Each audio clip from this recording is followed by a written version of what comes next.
Herkese selam millet. Blender eğitim serisine hoş geldiniz. En baştan söyleyeyim, bu eğitim serisinde gereksiz detaylara veya her şeyi anlatayım diye gereksiz özelliklere değinmeyeceğim. Tamamen amaca yönelik ve işimize yarayan bilgilerle donatacağım. Yani Blender'ı en kısa sürede en iyi şekilde öğrenmek istiyorsanız doğru eğitim setindesiniz. Peki nedir bu Blender? Blender 3 boyutlu modeller yapabileceğiniz açık kaynak kodlu bir program. Oyun projelerinizde, mimari projelerde, kuyumculukta ve aklınıza gelebilecek tasarım gerektiren her alanda kullanılıyor. Eskiye baktığımızda Blender çok bilinen bir 3 boyutlu modelleme programı değildi açıkçası. Fakat son yıllarda kendisini o kadar geliştirdi ki piyasanın diğer amiral gemileri, yani amiral gemilerinden kastım 3D Max olur, Maya olur gibi bu liste uzar. Bu tarz programları kafa tutacak hale geldi. Hatta en iyilerinden biri olarak artık görebiliriz yani Blender'ı. Gerek arayüz kolaylığı gerekse pratikliğiyle modelleme süresini kısaltması çok büyük avantajlar sağlıyor bize. En büyük avantajı ise tabii ücretsiz olması. İnsanlar Blender ücretsiz olduğu için diğer programlardan daha kötü, daha tabiri caizse dandik sanıyorlar. Fakat bu bir yanılgı, çok büyük bir yanılgı. Resimlerde de göreceğiniz üzere Blender'la harika işler çıkartıp diğer programlara tonlarca para vermezsiniz. Şimdi sizlere Blender Guru isimli kanalın Blender'ı özetlediği bir video ile baş başa bırakıyorum. Videodan sonra Blender'ın ne olduğu hakkında daha net fikirlere sahip olacaksınız.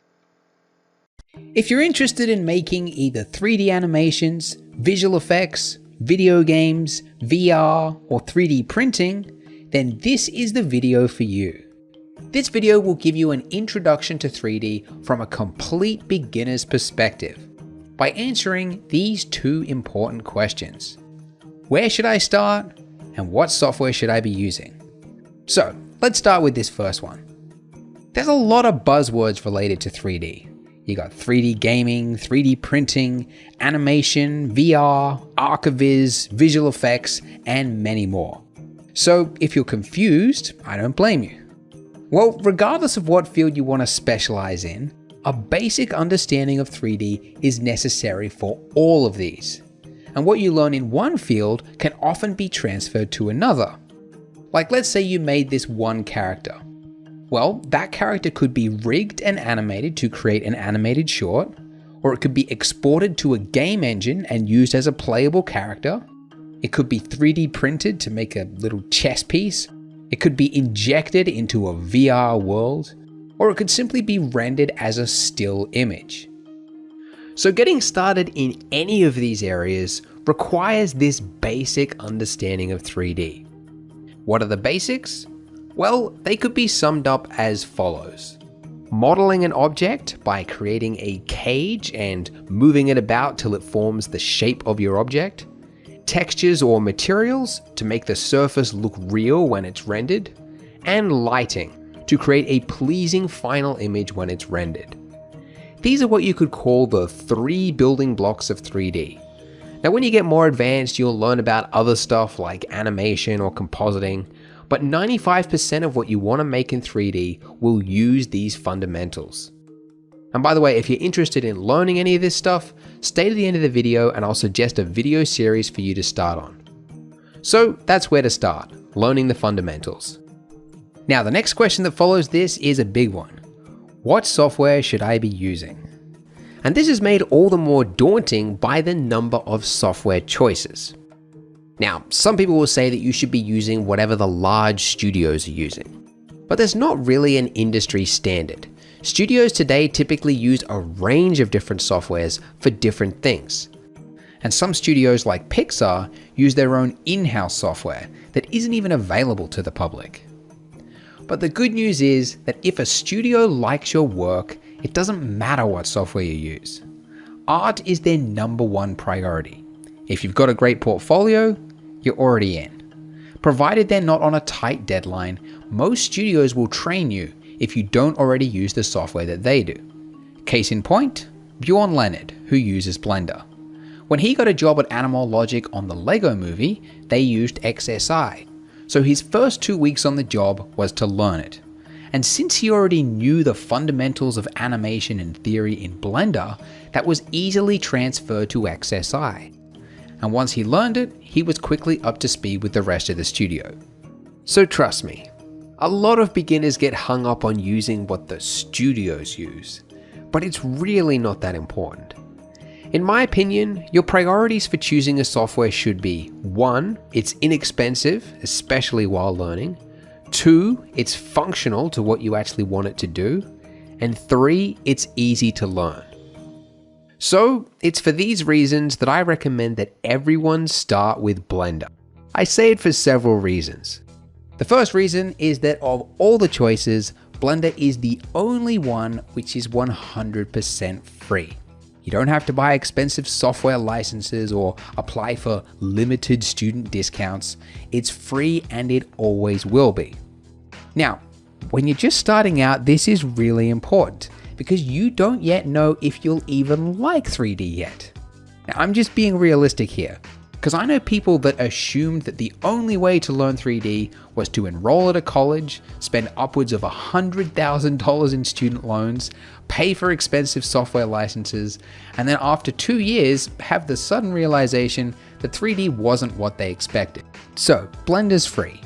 But the next natural thought then is Blender as good as the expensive alternatives?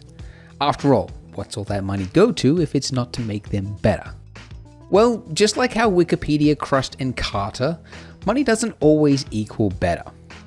Blender is developed by volunteers around the world, which has its pros and cons, but one of the advantages is that you often get features that users truly want, whereas a public company often need to do a cost-benefit analysis to justify development time to their shareholders. But the real secret sauce of Blender, and this is the thing that really separates it from other open source softwares, is the open movies. Ton Roosendahl, who is the creator and founder of Blender, realized that without a real project to test Blender on, that they'd never know what features were necessary to make Blender production ready. So in 2005, he came up with the idea of open movies, short films that were made with Blender so they could learn the crucial features that artists need. They started with Elephant's Dream in 2005, which led them to develop the compositor. Then Big Buck Bunny, which helped them to develop fur rendering. Sintel helped them develop smoke simulation, Tears of Steel for camera tracking and visual effects, and Cosmos Laundromat for improved painting and performance, among other things.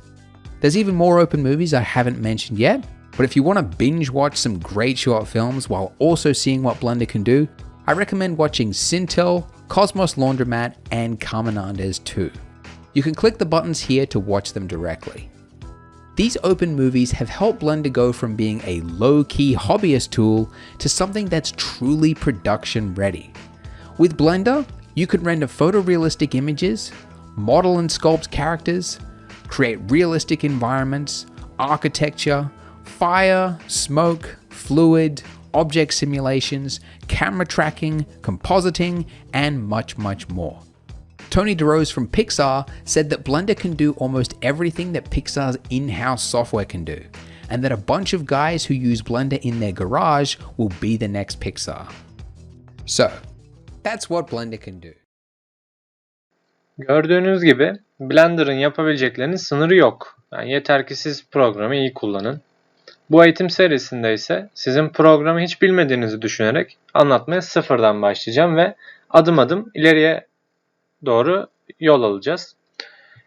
Bol bol örnek model yapacağız ve size bu yaptığım örneklerle, bu yaptığım derslerle ilgili ara sıra ödevler vereceğim. Bu eğitim serisini bitirdiğinizde ise istediğiniz herhangi bir modeli yapabilecek hale geleceksiniz. Yani ne demek bu? Bir yerde bir şey gördünüz veya aklınızda bir proje var, bir fikir var ve bu fikri, bu projeyi, aklınızdaki projeyi Blender aracılığıyla 3 boyutlu model haline getirebileceksiniz.